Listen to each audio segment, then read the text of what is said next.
Oh, Jennifer Lopez is going to be there. Oh, Rick Ross is going to be there. Everyone's going to be there. Joe Rogan been going off about Diddy on his podcast, and he is talking about powerful figures, household names, the kind of people you'd never expect to be caught up in this web. As lawsuits pile up and secrets start slipping through the cracks, the question isn't just what did Diddy do, it's who did he do it with, and who helped cover it up. Joe Rogan exposed the celebrities involved with Diddy. 8, check it. Joe Rogan, the podcast king who be having everybody from fighters to scientists on his show, has been talking mad spicy about Diddy and this whole scandal. First off, let's get into what Joe Rogan actually thinks about this Diddy situation. Based on multiple episodes of the Joe Rogan Experience, homie definitely believes there's more to this story than what's being reported in the mainstream. In April 2024, Rogan was kicking it with comedian Andrew Schultz, discussing them federal raids on Diddy's cribs. During that convo, Schultz threw out a theory that had everybody's ears perked up. September of 2023 to produce the rapper's most recent release. So he said hundreds of cameras in his homes in LA, New York, and Miami. And Diddy liked to throw the parties. Like, he would throw the white party. He'd do, you know. But who's he have taking care of that footage? I mean, you know, you can get people. Wow. You know, powerful dude.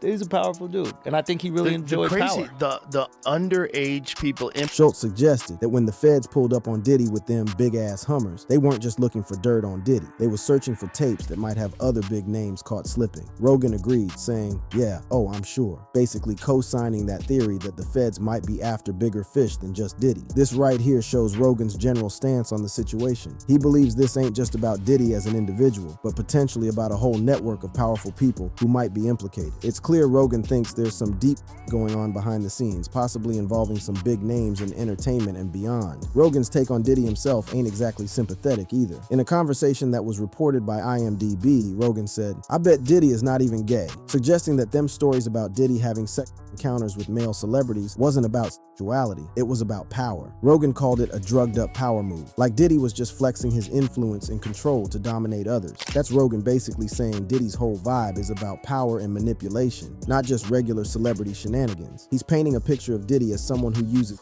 as a weapon to control people in situations, which is a serious accusation beyond just the legal charges. Rogan's also talked about possible connections between Diddy and other high-profile scandal figures. In October 2024, Rogan and UFC fighter Israel Adesanya discussed potential connections between Diddy and Jeffrey Epstein, suggesting there might be overlap between their social circles and activities. That's Rogan drawing a parallel between two major scandals involving powerful men and alleged sexual misconduct. But the wildest take from Rogan came when he was discussing Jamie Foxx's mysterious health scare from 2023. In late 2024, Rogan had comedians Shane Gillis, Mark Norman, and Ari Shaffir on his podcast, and they got to talking about some crazy rumors. Rogan straight up mentioned claims that Diddy had poisoned Jamie Foxx, leading to Foxx's hospitalization. Jamie Foxx just recently said that P. Diddy poisoned him, What? and that's why he got that stroke. I've heard that. He talked about it on stage. He said it? He said it. He got poisoned? He said it. He goes, I didn't have a heart attack because of the vaccine. While discussing this rumor, Rogan said, it's possible, that's totally possible, but it's also possible he was explaining why he went to the hospital and he hasn't talked about it since. So he wasn't completely buying into the theory, but he wasn't dismissing it either, showing his openness to considering some wild possibilities in this case. Rogan then went even further, saying, Bro, Whoa. I think there was some crazy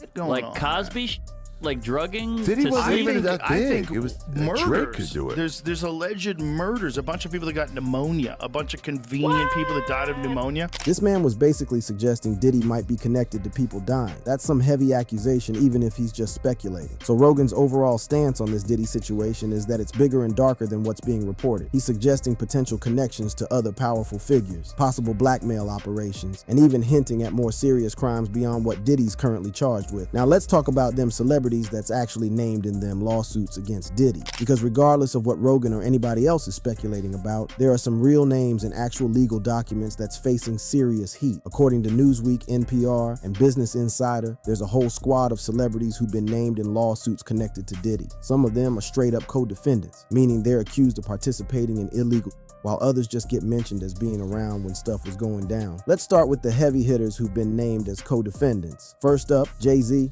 Hov himself. Bro was was initially accused of drugging and raping a 13-year-old back in 2000 alongside Diddy. That's some serious allegations. But here's the thing. That lawsuit got dropped with prejudice in February 2025, which means it can't be refiled. That suggests the accusations against Jay might have been capped, but the fact that his name even came up shows how big this whole situation is. Then you got Aaron Hall, the R&B singer, who'd been accused of assaulting a 16-year-old in 1990 with Diddy. His case still active, so he's definitely in a hot spot right now. Harv Pierre, who used to be the president of Bad Boy Records, is in even deeper shit. He's being accused of trafficking and gang a 17-year-old back in 2003. Pierre is named in multiple lawsuits, so his legal situation looking mad sketchy. Cuba Gooding Jr., who already had his own sexual misconduct issues, now being accused of sexually harassing and assaulting Rodney Lil Rod Jones on Diddy's yacht. Gooding says it's capped, but with his history, these new allegations gonna hit different. And it ain't just industry vets. Diddy's own sons, Justin and Christian Combs, both named in lawsuits too. Justin accused of soliciting sex workers and underage girls, while Christian accused of drugging and assaulting a woman on Diddy's yacht. That's family business getting aired out in the worst way. Jacob Arabo, known as Jacob the Jeweler to all the rappers, accused of forced sexual intercourse at Diddy's infamous white parties. Man sells million-dollar watches to celebrities, and now his name getting dragged through the mud. Oh, man. Sean Diddy Combs' alleged list of accomplices to be revealed soon. The names will shock you, attorney says. Whoa. I think he's gonna sing, hey.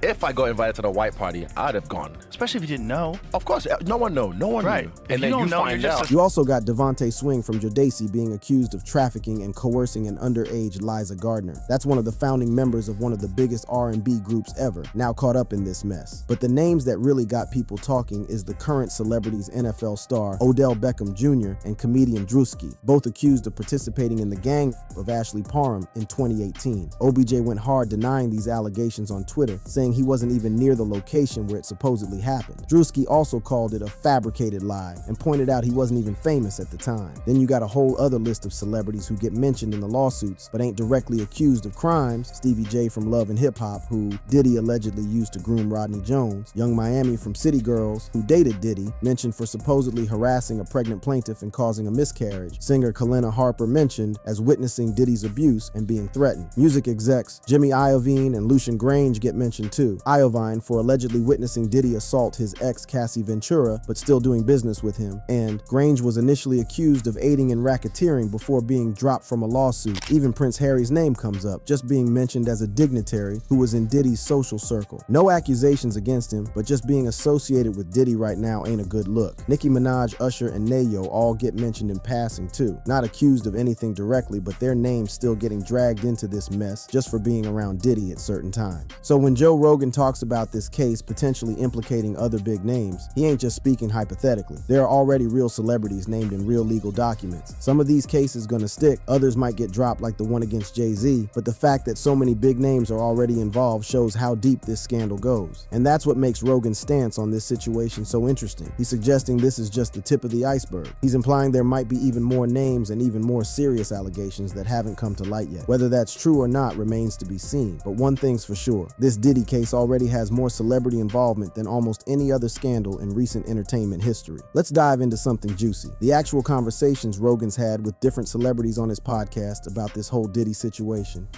Joe Rogan's Convos with celebrities about Diddy. The Joe Rogan Experience is one of the biggest podcasts in the world, and Rogan has mad different guests from all walks of life. Comedians, fighters, scientists, musicians, actors, you name it. And since this Diddy scandal started popping off, several of his guests have chimed in with their own takes and inside info. A big wild conversation happened when Rogan had comedians Shane Gillis, Mark Norman, and Ari Shaffir on the podcast. These are all respected stand-up comedians who ain't afraid to touch on controversial topics. During their discussion, they got into the rumors about Jamie Foxx's mysterious health scare from 2023. Rogan also had a notable conversation with UFC fighter Israel Adesanya about Diddy. Adesanya, who's one of the top MMA fighters in the world, brought up potential connections between Diddy and Jeffrey Epstein, suggesting there might be overlap in their social circles and activities. This connection to Epstein is significant because it frames the Diddy case within a larger context of powerful men allegedly using their influence to exploit others. By drawing this parallel, Rogan and Adesanya are suggesting that the Diddy case isn't an isolated incident, but but potentially part of a broader pattern of behavior among certain elites. Even when Rogan isn't directly discussing the legal aspects of the Diddy case, his conversations often touch on the culture and environment that might have enabled such alleged behavior. In one conversation with guests, they discussed Diddy's infamous parties and how they operated. If you don't know, you're just a celebrity, and you know, oh, Jennifer Lopez is going to be there. Oh, Rick Ross is going to be there. Everyone's going to be there. That would be a cool place. I want to meet those people. They talked about how these parties would often start off as legitimate celebrity gatherings, the kind any famous person might want to attend, but would allegedly transition into something else entirely as the night went on. This structure, an innocent front hiding darker activities, is exactly the kind of system that allows abuse to flourish while maintaining plausible deniability. Rogan's conversation with a guest about the lavishness of these parties also reveals something about Diddy's mindset and approach to cultivating his image and influence. That time, Puff was the biggest guy in the world. You know, you couldn't even, and he was throwing a party, and he said, yo, Playboy, this party's $1.5 million. I said, like, for what? I mean, what are you saying? He said, it costs $1.5 million to throw this party. I said, Puff, oh my God, I love it. The party's amazing. Yes, the mayor is here and everything. I said, but that's too much money. I said, you come to my place in LA, I'll throw you a party for $400 that will rival this party. And he got a little mad because, you know, he was like, yo, no, I'm known for this. Don't front. I said, this anecdote about Diddy spending $1.5 million on a party and getting upset when someone suggested that was excessive shows his concern with maintaining a certain image and status. It paints a picture of someone obsessed with being seen as the biggest and most powerful figure in the room, a trait that aligns with Rogan's characterization of Diddy's alleged sexual misconduct as power moves rather than genuine expressions of sexuality. Another interesting aspect of Rogan's discussions about Diddy is how he addresses the rumors about the physical evidence allegedly found during the federal. In one conversation, Rogan and his guests discussed reports about what was supposedly discovered at Diddy's properties. Dude, when Homeland Security invade your house, You got problems. with dudes with guns and body armor, there's Someone said that they weren't there to take stuff, they were there to delete everything. The conversation about cameras all over the house is particularly significant because it ties back to the theory about potential blackmail operations. If Diddy was recording his parties and the activities that took place there, that footage could potentially be used as leverage against other powerful figures who attended. This is where Rogan's stance on the case becomes clearer through his conversations. He repeatedly returns to the idea that there might be evidence out there that could implicate other high-profile individuals, whether discussing the federal raids, the rumored cameras, or Diddy's connections to other powerful figures. Rogan consistently frames the case as potentially extending far beyond just one man's alleged crimes. It's also worth noting how Rogan's guests from different walks of life seem to have heard similar rumors about Diddy. Comedians like Schultz, Gillis, Norman, and Shafir, athletes like Adesanya, all seem to have heard whispers about Diddy's alleged behavior long before it became a legal matter. This suggests that within certain industry circles, Diddy's reputation might have been quite different from his public image. This pattern of open secrets in the entertainment industry has been observed in other high-profile cases, like Harvey Weinstein, where many insiders were aware of allegations long before they became public. Rogan's conversations suggest a similar dynamic might have been at play with Diddy. People in the know had heard things, but for various reasons, these allegations didn't become public until relatively recently. One particularly interesting aspect of Rogan's conversations about Diddy is the discussion about the white parties specifically.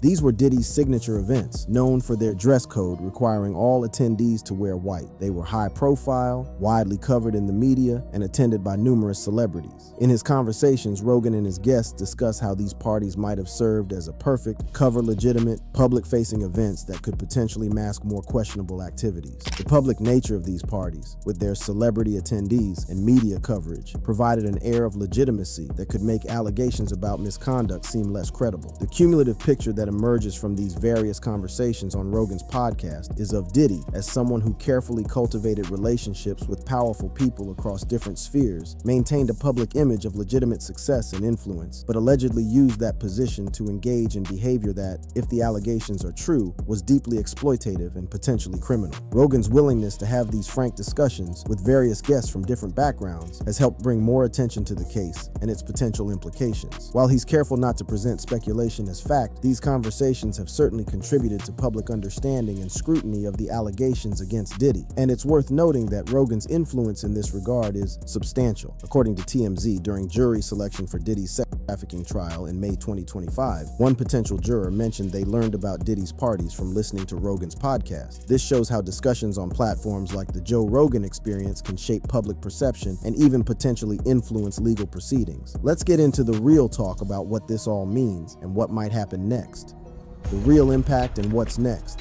Sometimes you have to tell Diddy no. Oh, man, bro. Yeah, it's crazy. This Diddy situation is one of the biggest scandals in entertainment history, and the fallout gonna be massive regardless of how the legal proceedings play out. Sean Diddy Combs ain't just some random industry figure. He's a hip-hop mogul who's been at the top of the game for decades, building an empire worth billions and connecting with everybody from music artists to politicians. Right now, Diddy facing serious federal charges including racketeering conspiracy, trafficking, and transportation to engage in prostitution. He's pleaded not guilty to all charges and denied all accusations, but he's currently locked up in a Brooklyn jail awaiting trial, and over 30 civil lawsuits have been filed against him since November 2023. First, let's talk about what this means for Diddy himself. If convicted on these federal charges, bro could be looking at decades behind bars.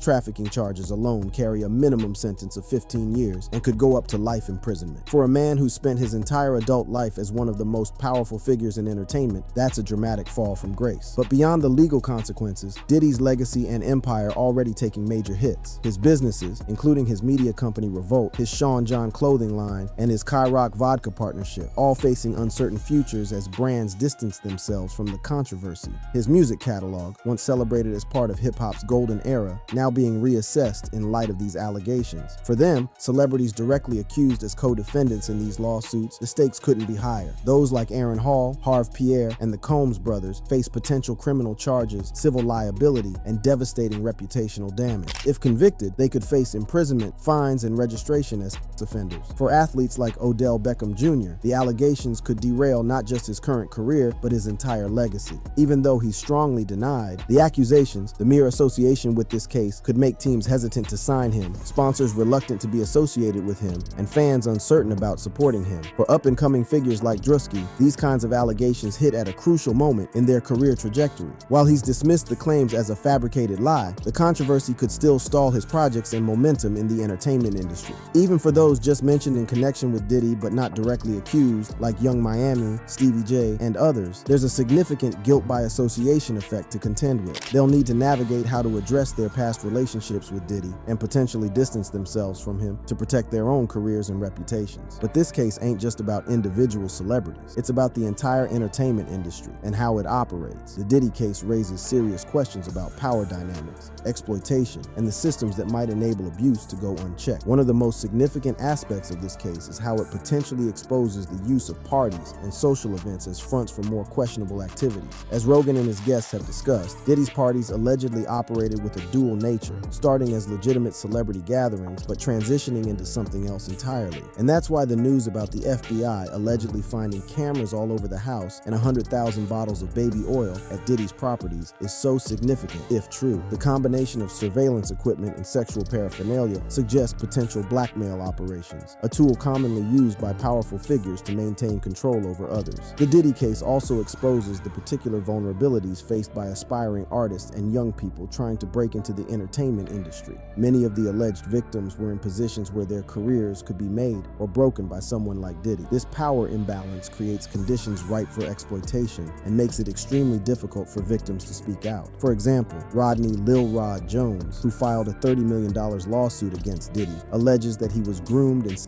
assaulted while working closely with Diddy on his The Love album Off the Grid. Jones claims he feared professional retaliation if he refused Diddy's advances, a common dynamic in cases of workplace sexual harassment and assault, especially in industries as competitive and connection-based as music. Similarly, Cassie Ventura, Diddy's former longtime girlfriend, alleged years of physical and sexual abuse during their relationship, which began when she was signed to his label. The power dynamic between a major label head and a young artist creates an environment where saying no can feel impossible if you want your career to survive. These patterns raise serious questions about whether the entertainment industry needs structural changes to better protect vulnerable individuals from exploitation. Should there be more oversight of record label contracts, more independent reporting mechanisms for those who experience harassment or assault, better support systems for young artists? These are questions the industry will need to grapple with in the wake of this scandal. For more recent figures like Odell Beckham Jr. and Drewski, the allegations come at a time when they're still actively building their careers. The timing could be especially damaging, even if they're ultimately cleared of wrongdoing. The federal involvement in this case is particularly significant. The Department of Homeland Security doesn't typically lead investigations into celebrity misconduct unless there's evidence of serious criminal activity, potentially involving networks or organizations rather than isolated incidents. The racketeering charges suggest prosecutors believe Diddy's alleged crimes were part of an organized operation rather than individual acts. This framing is important because it opens the door to prosecuting not just Diddy, but potentially others who were part of this alleged criminal enterprise. As the case progresses, we might see more individuals charged as co-conspirators if evidence suggests they knowingly participated in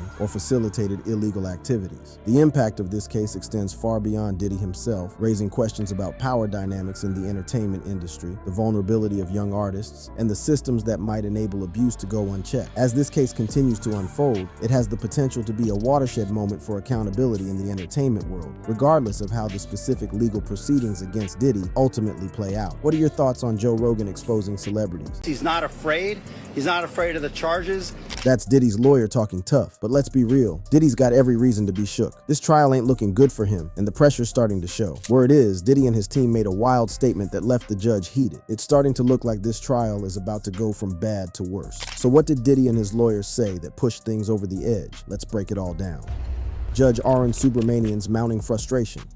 The legal chess match between hip-hop mogul Sean Diddy Combs and the federal justice system is heating up like a mic battle at Summer Jam, with tensions between the bench and defense escalating to levels that got the whole courtroom watching. As the Southern District of New York attempts to hold the Bad Boy founder accountable, Judge Aaron Subramanian finds himself increasingly caught between maintaining courtroom order and dealing with what many see as deliberate provocations from Combs' high-powered legal squad. The trial of the music industry heavyweight, which kicked off with jury selection on May 5, 2025, has been straight fire from day one, with U.S. District Judge Arun Subramanian catching major heat from members of Combs' defense team. Judge Subramanian, who made history as the first South Asian judge appointed to the Southern District of New York back in March 2023, is now front and center in this high-stakes legal drama that's got the internet buzzing and courtroom reporters scrambling. The situation went from 0 to 100 real quick when attorney Mark Geragos, who's not officially repping Diddy, but is consulting with the defense team and representing Mama Combs in separate legal matters, decided to wild out on his podcast, Two Angry Men, which he co-hosts with TMZ founder Harvey Levin. Geragos caught major side-eye when he referred to the all-female prosecution team as a six-pack of white women, a comment that had Twitter fingers working overtime and legal analysts shaking their heads at the racial and gender implications. On May 6, 2025, before jury selection could even properly pop off, prosecutors from the Southern District were big mad, urging Judge Subramanian to check Diddy's squad about running their mouths outside the courtroom. The judge wasn't having it and pulled Geragos into his robing room for a private convo, where he straight up called the comments outrageous and made it clear that this would not be tolerated in any court from any lawyer, anywhere across the nation. Subramanian wasn't playing, emphasizing that such remarks from an officer of the court could compromise the whole trial's integrity. The judge kept it a buck, warning Geragos he'd be watching and listening to make sure nobody was out here trying to mess with the jury pool, adding with a touch of shade that Geragos had just gained one more listener for his podcast. This exchange, though brief, showed the growing tension between letting lawyers speak their minds and keeping the legal process on point in a case that's got the whole culture watching. Geragos, who's previously held it down for celebs like O.J. Simpson and Michael Jackson, tried to justify his comments by saying they were just an observation about how the prosecution team stacks up, especially considering Diddy, a black defendant, feeling targeted. He suggested race could be an undercurrent in the trial, though he clarified it wouldn't be the main defense angle. Geragos also took shots at the rules against lawyers making public statements, claiming they'd been perverted over the years and could mess with the defendant's right to a fair trial. Judge Subramanian wasn't buying what Geragos was selling, making it clear that lawyers need to watch their mouths regardless. But Geragos' podcast rant wasn't a one-off situation. On the same episode, he was out here discussing key evidence expected at trial, further raising eyebrows about whether he was trying to influence potential jurors. This had prosecutors in their feelings, asking the judge to step in and put an end to these extrajudicial shenanigans. The judge's frustration isn't just about Geragos, though. trial, Diddy's defense squad, led by attorneys Mark Agnifilo and Tenny Geragos, is deep with 6 to 8 lawyers, including Xavier R. Donaldson, who joined the team just before things got real. Their aggressive game plan, including trying to block that infamous 2016 Cassie Ventura video and begging for trial delays, has repeatedly been shut down by Judge Subramanian. For instance, on April 19, 2025, he curved their request to push the trial back by 2 months, basically saying they were too late with that noise. These rulings got the defense big mad, creating mad tension as Subramanian kept shutting down their attempts to flip the script. On the first day of jury selection, Combs rolled up to Manhattan Federal Court looking nervous, reportedly telling Judge Subramanian straight up, "I'm a little nervous," which makes sense considering he's facing potential life if convicted. Eyewitnesses caught him dapping up his attorneys, rocking a dark sweater over a white shirt with a gray beard, looking nothing like the flashy mogul we're used to seeing popping bottles at parties. During jury selection, Subramanian had to deal with mad issues raised by the defense, like potential jurors who might have been exposed to all the media coverage or documentaries like The Fall of Diddy. While he didn't co-sign all their objections, his detailed questioning of jurors shows he's trying to keep things fair, even with all the outside noise coming from the defense team. The judge also had to check all attorneys and witnesses about staying professional, especially after the defense got in their feelings about an alleged victim's attorney going on TV to boost their client's credibility. This shows Subramanian isn't just frustrated with Geragos, but with the whole circus that's threatening to derail what should be a serious criminal trial. Legal experts who've been following the case point out that Subramanian's frustration is next level because of all the media attention. The judge has made several crucial calls, like denying Diddy bail multiple times and greenlighting key evidence, including that damning 2016 video of Combs assaulting Cassie Ventura. His style has been described as balancing strict legal procedures with occasional moments of lightness, like when he referenced The Lord of the Rings while talking about all the celebs involved in the case. The beef between Geragos and Subramanian blew up on social media and in the press, with outlets like NBC News, Reuters, and the Daily Mail all reporting on how the judge checked Geragos for his outrageous comments. The Daily Mail even called it a behind-closed-doors showdown, highlighting how heated things got. TMZ, where Geragos drops his hot takes, also covered all the drama, including the judge's decisions during jury selection.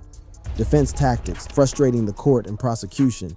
As Sean Diddy Combs' legal team continues to go hard in the paint, their arsenal of defense tactics has the Southern District of New York prosecutors and Judge Aaron Subramanian looking like they're ready to throw hands. From courtroom flexes to social media plays, Diddy's squad is pulling out all the stops to beat these federal charges, creating a level of frustration that's palpable every time court is in session. One of their main plays has been challenging whether the charges against Diddy should even exist. Combs' attorneys have filed motions to dismiss specific charges, particularly that transportation to engage in prostitution count, claiming it's racially motivated and arguing that no white person has ever been the target of a remotely similar prosecution. This move tries to flip the script by suggesting the prosecution is coming with that selective enforcement energy, shifting attention away from what Diddy allegedly did to why the government is really coming for him. The defense is also going hard at the evidence itself. They've claimed that the 2016 surveillance video showing Combs putting hands on Cassie Ventura was distorted or altered and could unfairly confuse and mislead the jury. Even though Judge Subramanian ultimately said the video was coming in, the defense's efforts tried to plant seeds of doubt about what the jury will eventually see, a classic move to create reasonable doubt before the trial even pops off. Perhaps their most eyebrow-raising strategy is what the streets are calling the swinger defense. Attorney Mark Agnifilo has been arguing that those alleged freak-offs were just consensual swinger activities, saying the swinger lifestyle is common and that everyone involved was grown and chose to participate.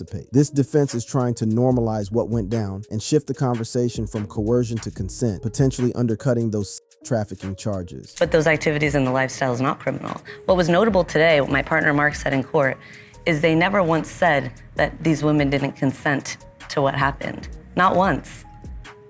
Can they all have consented, or were they minors and therefore the consent doesn't apply? No charges relating to minors. None.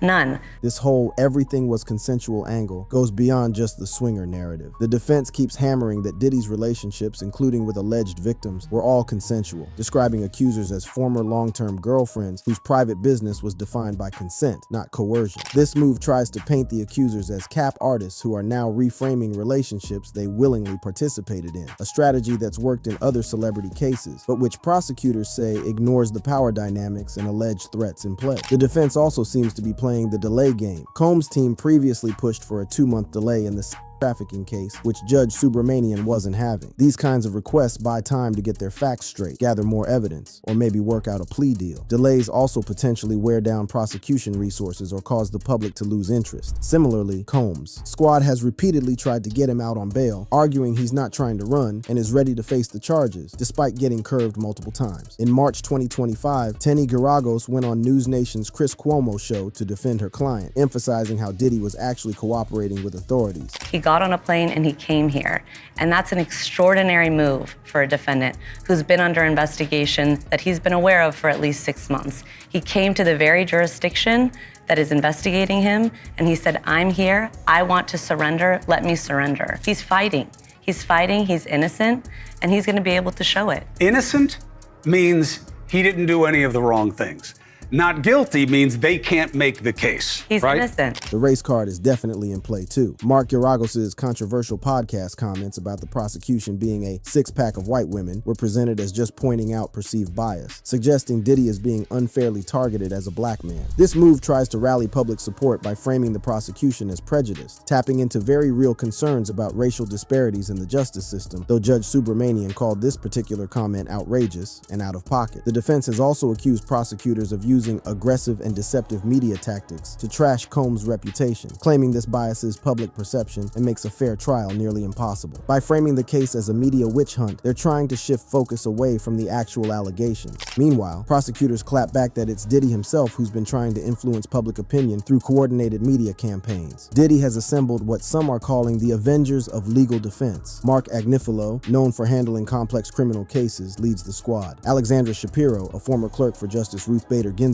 brings credentials from high-profile cases. Brian Steele, who got Young Thug a W in a RICO case, adds strategic muscle. This stacked team is designed to overwhelm prosecutors with legal firepower, a luxury that comes with Diddy's bank account. The defense has also brought in specialized talent for jury selection. Combs reportedly hired jury consultant Linda Moreno, who previously helped Wesley Snipes duck felony tax fraud convictions. Her job is to analyze potential jurors' backgrounds and reactions to maximize the chances of a favorable verdict, a move that some online critics call manipulation, but which is standard practice in major trials. The defense has been particularly savage in going after victim credibility. By highlighting that some accusers, like Ventura, were in long-term relationships with Combs, the defense suggests their allegations are after-the-fact reinterpretations of consensual situations. This approach tries to muddy the waters around coercion and abuse claims, painting accusers as money-hungry or vengeful rather than truthful. DJ Academics, who's been keeping it real about the case on his platform, broke down how he thinks the defense will approach the situation. If the only victim here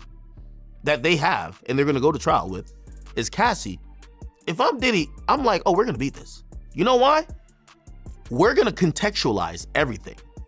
You know what they're gonna do? Yeah, we did beat her ass. Yeah, that happened. In a power move that had legal observers shook, Combs curved a plea deal in April 2025, signaling either confidence in his defense or determination to clear his name through trial. This high-stakes decision keeps the case moving toward trial, allowing his team to continue challenging evidence while maintaining his not guilty plea. By rejecting the plea, the defense forces prosecutors to prove their case beyond reasonable doubt in court. During jury selection, which kicked off May 5th, 2025, the defense has been going hard, scrutinizing potential jurors for bias. For example, they raised concerns about a juror who worked for HBO, which dropped a documentary called The Fall of Diddy, worried she'd already made up her mind about the case. This tactic aims to secure jurors who might be more sympathetic to Diddy's side of the story. Some analysts think these tactics might actually be working. DJ Academics shared this take. Even though, I'm gonna be honest with you, the government case, right now it concerns me. And again, I'm saying this before the superseding indictment. Because I believe if Diddy took this to trial currently, I think Diddy has a good shot of beating it. He does. The defense's relationship with the court has gotten extra complicated because of witness tampering allegations. Prosecutors have accused Combs of using other inmates' phone privileges to contact potential victims and witnesses, allegedly to influence their testimony or shut them up. They've also claimed he tried to blackmail witnesses, comparing his actions to mob trials. DJ Academics discussed reports about how Diddy's allegedly been moving in detention. Add this person to the call, add this person. Yo, like he's running the jail. So these inmates, I completely believe, and by the way, this is how the government paints it. He's getting them paid directly through what they call these cash processing systems. Yeah. So, probably tells his people, send her $1,000 send his mom, send his girl, cool. These allegations have been cited to deny bail repeatedly, with prosecutors arguing that Combs has shown he won't follow rules or conditions, creating more tension between the defense and the court and potentially making the judge side-eye their other arguments. Potential outcomes and the strategy's effectiveness. As the Diddy trial heats up and moves toward opening statement, the jury's still out on whether his defense team's in-your-face strategy will be a clutch play or an airball. While they've definitely got Judge Arun Subramanian and the prosecution big mad, this high-risk approach could either secure a W or backfire spectacularly. The defense is playing chess, not checkers, calculating every move between courtroom tactics, public perception, and behind-the-scenes maneuvers, but the endgame remains unclear. Judge Subramanian's growing frustration highlights the real struggle of handling high-profile cases in the social media era. When you've got extensive media coverage and celebrity involvement, the risk of outside noise influencing the jury gets amplified to 11. The judge's quick check of Garagos shows he's not playing when it comes to maintaining control and protecting the trial's integrity, but the defense keeps pushing boundaries like they're testing how far they can go before he snaps. The racial and gender dynamics Garagos brought up with his six-pack of white women comment add another layer of complexity to this already complicated situation. With Diddy's team suggesting he's being targeted as a black man, these sensitive issues become part of the subtext of the trial. Subramanian, being of South Asian descent, likely saw Garagos' remarks as not just unprofessional, but potentially inflammatory in a case that's already got race as an undertone. The defense's aggressive tactics, from public statements to delay requests, seem designed to shape the narrative both inside and outside the courtroom. However, Subramanian's ruling suggests he's not here for these extrajudicial games and wants to keep the focus on the evidence, not the hype. As one legal analyst put it, the judge seems determined to keep it a buck and focus on facts rather than all this extra noise, which might actually help the prosecution if the defense is banking on distractions. The whole situation with Garagos adds another weird dynamic. Since he's not officially on the defense team but still in the mix, his high-profile status and history of representing controversial figures might have him feeling himself a bit too much with those podcast comments. Subramanian's warning makes it clear that even sideline players need to watch their mouths, but this blurry line between official representation and informal advising lets the defense have their cake and eat it too, benefiting from controversial statements while maintaining plausible deniability. The most crucial factor in whether these defense tactics will actually work comes down to how strong the prosecution's case really is. While the defense has been working overtime to frame everything as consensual and discredit witnesses, prosecutors are sitting on what could be a mountain of evidence. DJ Academics, who's been following the case like a hawk, shared this take on the prosecution's potential evidence. I'm only speaking as objectively as I can based on what we've seen so far. We don't have a superseding indictment. Superseding indictment is going to be key. And by the way, even thinking about Dirk's situation, we got a superseding indictment there quicker. Yeah. It's been a couple months. We didn't get a superseding indictment yet on Diddy. The fact that no superseding indictment has dropped despite months of investigation has some people questioning whether the government's case is as airtight as they claim. Academics explained further. Right now, currently, there is one victim, which is Cassie. It's very abundantly clear that's Cassie. They're claiming somebody else is the victim, which, by the way, they kind of told on themselves, which obviously I guess Diddy knows now in Discovery. They said there's a victim 2, but here there's victim 2. Apparently they said they haven't talked to victim 2. They claim Diddy has made this victim 2 elusive to them, but they're claiming they're victim 2. However, Academics himself thinks a superseding indictment with more charges is coming that will strengthen the prosecution's hand. Witness 1 sounds like Roger Bonds. Might be. So they have witness 1. It sounds like someone, it was definitely a man. Sounds like someone that was employed. So I'm putting it towards Roger Bonds. It might not be. Witness 2, 100% Kalina. Okay? It mentioned the 128 calls after the grand jury subpoena. So, and these are the only witnesses they're mentioning so far. They're saying Roger Bonds, Kalina. The defense's strategy of challenging evidence and procedural violations might be legit from a legal standpoint, but comes off looking obstructive. Combs' lawyers accused federal investigators of illegally searching his cell and snatching attorney-client privilege materials, claiming this violates his due process rights. While this is standard defense practice, it can look like they're just throwing everything at the wall to see what sticks. The prosecution has been clapping back at these tactics by highlighting Diddy's alleged attempts to interfere interfere with witnesses. Prosecutors claim Combs is using other inmates' phone privileges to dodge monitoring and has instructed family members to craft narratives that would influence the jury pool. If proven, these allegations could seriously damage the defense's credibility and reinforce the prosecution's portrayal of Diddy as someone who thinks rules don't apply to him. One media report detailed these allegations. Well, I mean, I went through the filings and the reports. So what they say, according, to the feds, that recorded phone calls made by Diddy showed that he asked family members to reach out to potential victims and witnesses. Also urged them to create narratives to influence the jury pool. Also encouraged them to make marketing strategies to sway the public opinion. Diddy used the telephone accounts of at least 8 different inmates to avoid monitoring. He paid the inmates to intermediaries in violation of the rules, like you said, and he also was using 3-way calls and getting people on the phone, which is illegal. These behaviors led prosecutors to argue that Combs has shown repeatedly, even while in custody, that he will flagrantly and repeatedly flout rules in order to improperly impact the outcome of the case. This directly contradicts the defense's portrayal of Diddy as someone who's cooperating and willing to face the music. The swinger defense is a bold strategy, but it's got serious risks. If jurors think the defense is just trying to normalize behavior that looks predatory or dismissing power dynamics, it could backfire hard. Prosecutors will likely emphasize the alleged coercion, drug use, and intimidation they claim made these events far from consensual encounters. Social media and public perception are major players in this case. Combs allegedly tried to control the narrative by orchestrating media campaigns, with prosecutors claiming he's had family members push crafted narratives online and in traditional as the public and legal scrutiny intensifies. The future of most of Diddy's celebrity friends could hang in the balance.